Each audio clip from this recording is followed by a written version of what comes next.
So really, what's next for the private military company Wagner following the presumed deaths of its senior members, including Yevgeny Prigozhin in that plane crash north of Moscow? Let's talk about it now with Professor Abel Esterhuyse, who is from the Stellenbosch University's Department of Military Science. Good evening and welcome to you, Prof Esterhuyse. This has been described as the ultimate Putin payback in return for Prigozhin's march on Moscow earlier this year, which, as reports indicate, embarrassed President Vladimir Putin and the Kremlin. Putin seeing it as a stab in the back, a betrayal. From your vantage point, does this have Putin's name all over it? Well, absolutely. It's one of those cases where I will trust the most simple explanation, and that explanation is that this is coming from Putin himself, that it was a plan in the Kremlin. One has to understand that over the last year we have seen a culture developing around the assassination of people who disagree with Putin, and that sort of place alternative voices on the table in terms of the debate and the views on the war in Russia. So yeah, this has Putin's handprint all over it.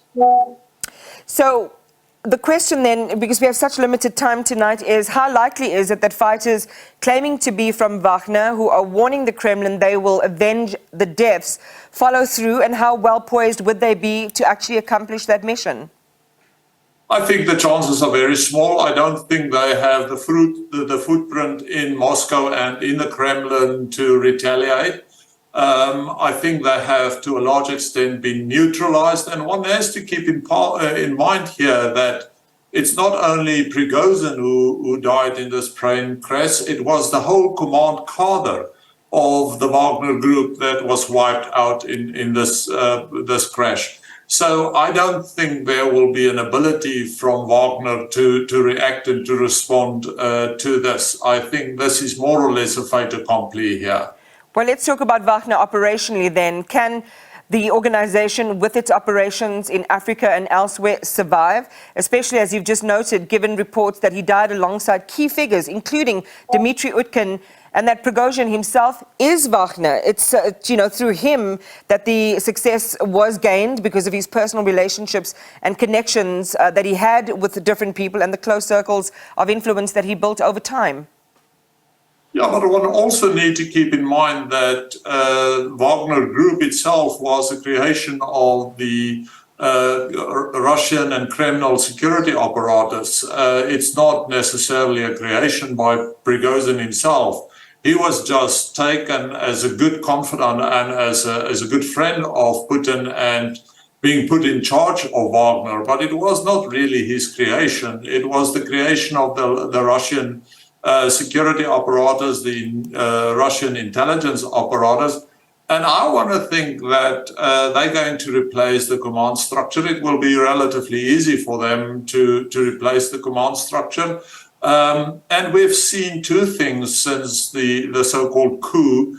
The one was the integration of the Wagner soldiers into the Russian army proper.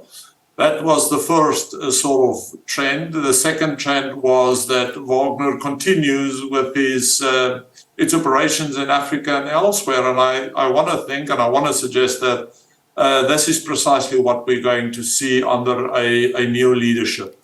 All right, let's tease it out a bit more. What's likely to happen to Wagner's contracts and operations, particularly those on the African continent, especially places where they have a reportedly strong foothold, like the Central African Republic? Well, I don't think anything is going to change in that. I think that they will continue with their operations. One has to understand there's a difference between the strategic leadership and the top leadership in Wagner and the operational leadership, and no changes in the operational leadership whatsoever. It is the strategic leadership that will change, and I don't think Putin will have any problems finding an alternative to his friend Prigozhin and for the strategic leadership positions. So on the ground, in terms of its operations, I doubt whether we'll see any changes in that regard. I wonder if you can share with us, and this might be slightly outside, your area of specialty, and you might be uncomfortable answering this question, but it is relevant, Prof. The nature of Putin's interests and people who he would consider allies and likely bedfellows, and historical areas where he might have reneged on agreements. I guess what I'm getting to is, how bankable are the promises that President Putin makes, especially in the context of BRICS, and we've seen an increase in interest in investments, even building new corridors of trade and logistics between Eurasia and the African continent, that the leaders who are working with Putin, I mean, is this a cautionary tale for them, and for where they can agree and what would happen if there's disagreement? Oh, absolutely. I think this is saying so much about Putin and the Putin regime, and it's actually saying more about the Putin regime than about Wagner here. So I have no doubt that this is a reflection of, to some extent, the vulnerability of the Putin regime, but also the sensitivities within Russia. And I would be very, very cautious. And I think many people working very closely with the Putin regime, the oligarchs and some other groupings, they will be very, very cautious in criticizing the Putin regime. They will know what happens to people that continues to criticize the Putin regime. So we'll see a very, very cautious approach by people within Russia.